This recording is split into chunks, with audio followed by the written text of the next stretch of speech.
Salut les matrus, salut les supporters des Verts, j'espère que vous allez bien, que tout se passe bien pour vous, que vous avez passé une très bonne semaine. Alors bien sûr, elle n'est pas totalement finie, mais voilà, j'espère que vous avez passé une très bonne semaine. Aujourd'hui, on se retrouve tout simplement pour parler de l'avant-match entre l'AS Saint-Etienne et Dunkerque. Un match très important, tout simplement pour les deux équipes, encore une fois. De toute façon, tous les matchs sont importants pour chaque équipe, j'ai l'impression, depuis le début de la Ligue 2. Avec tout simplement Dunkerque qui est 9e au classement. De toute façon, je vous fais un petit récap du classement qui est juste ici. Après le match tout simplement de Pau contre le Mans. Match important tout simplement pour Dunkerque qui sont à 40 points, qui peuvent encore viser certainement les barrages au minimum, même si ça risque d'être compliqué. Voilà, alors on ne sait jamais sur un coup de malchance pour les équipes au-dessus. Voilà, on ne sait jamais, mais voilà, ça peut être envisageable pour Dunkerque et aussi pour la Saint-Etienne qui peuvent viser le titre et encore plus qui peuvent viser la place de promu direct en Ligue 1. Voilà, donc bien sûr, les Verts sont sur 3 victoires et 2 matchs nuls en 5 matchs.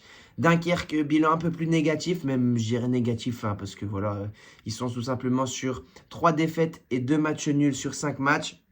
Donc, c'est le moment pour les Verts d'aller faire un résultat contre Dunkerque à Saint-Etienne, en plus à la maison. Voilà, c'est le moment de retrouver encore des points et des victoires surtout. Alors, même si, bien sûr, c'est pas mauvais les résultats en soi, c'est juste que derrière, comme vous voyez ici même, on a Le Mans qui nous presse énormément, en fait, qui a gagné face à Pau et qui sont seulement à un point d'écart avec nous et qui, eux aussi, peuvent viser la montée directement en Ligue 1.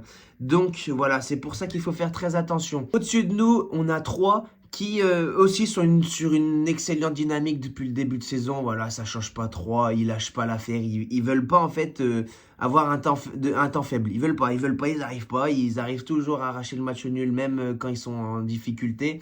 Donc voilà, ils jouent contre Rodez. Match très important aussi parce que Rodez, s'ils gagnent, ça peut peut-être les aider à pouvoir potentiellement atteindre les barrages. Voilà, comme l'année dernière, on s'en rappelle, l'année dernière, oui, si je me trompe pas, ils avaient atteint les barrages. Et donc, Rodez aussi, qui est sur une bonne dynamique, qui n'a pas perdu en 2026, si je me trompe pas, je ne veux pas dire de bêtises.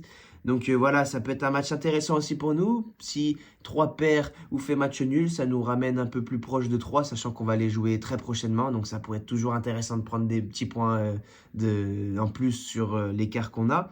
Donc, pour parler peut-être un peu de nos adversaires, de la physionomie du match, de comment je vois un peu les changements, la composition de notre équipe, voilà. Hein.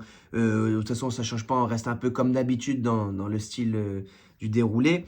Donc, d'un côté, on a Dunkerque, l'équipe visiteuse, qui, elle, a un peu plus la possession, je dirais, qui aime bien avoir cette possession et qui, en attaque, fait plus ou moins peur. Voilà, si je prends les statistiques du match contre Rodez, ils ont 13 frappes au total. C'est complètement énorme.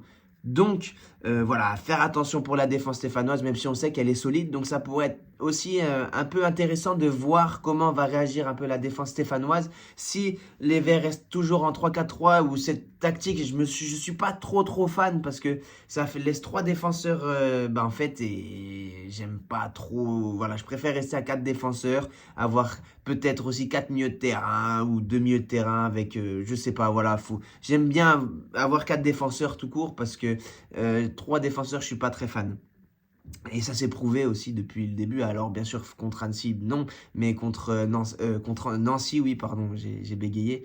Oui, ça s'est montré que les 3 défenseurs, je trouvais que c'était pas vraiment le bon choix. Alors, bien sûr, le coach a fait quand même des réajustements. Franchement, on l'a vu.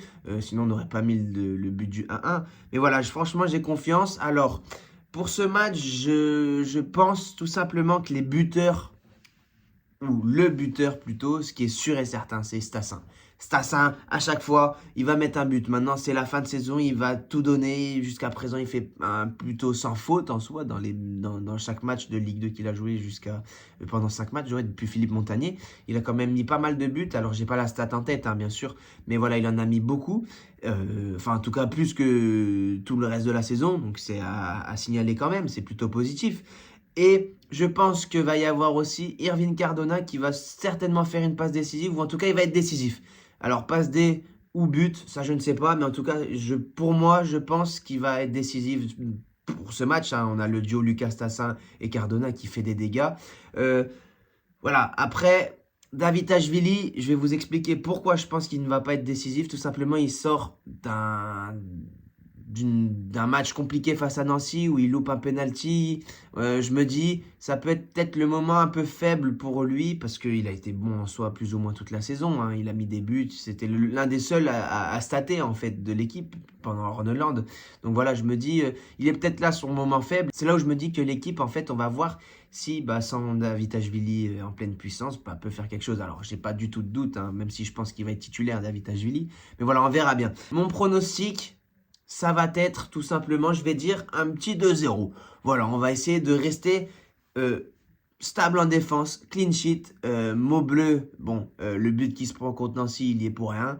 Mais, enfin, il est pour rien. Il peut rien y faire. En soi, il est bien frappé. F. Daouche, il la tire parfaitement bien. Bref, on n'est pas là pour parler de Nancy. Mais je pense que Maubleu va faire un clean sheet. Ou peut-être l'Arseneur, peut-être qu'il peut revenir l'Arseneur aussi. Parce qu'il était dans le groupe la dernière fois contre Nancy. Je me dis que peut-être ça peut le faire. Si on a l'Arseneur clean sheet, si on a Maubleu, ça reste un peu plus incertain. Même si je pense qu'il y aura un clean sheet, peu importe les gardiens, hein, voilà, je pense qu'on va rester sur un 0 but pris pour ce match. Et j'espère que nos attaquants vont faire des dégâts voilà, dans la défense dunkerquoise. En tout cas, les matrus, j'espère que cette vidéo vous a plu. Voilà, si c'est le cas, n'hésitez pas de liker, de vous abonner, voilà, de partager à tous vos potes, voilà, pour qu'on soit un peu plus nombreux à regarder les vidéos. Je serai peut-être au match, voilà, c'est pas encore sûr, même si je pense que quand même, si c'est le cas, de toute façon, je vous ferai des petites vidéos pour voir un peu l'ambiance à Geoffroy Guichard. Voilà, en tout cas, c'est tout pour moi. Je vous laisse, bonne fin de semaine, bon week-end. On se retrouve pour le débrief du match. À très bientôt. Et on n'oublie pas, allez les Verts.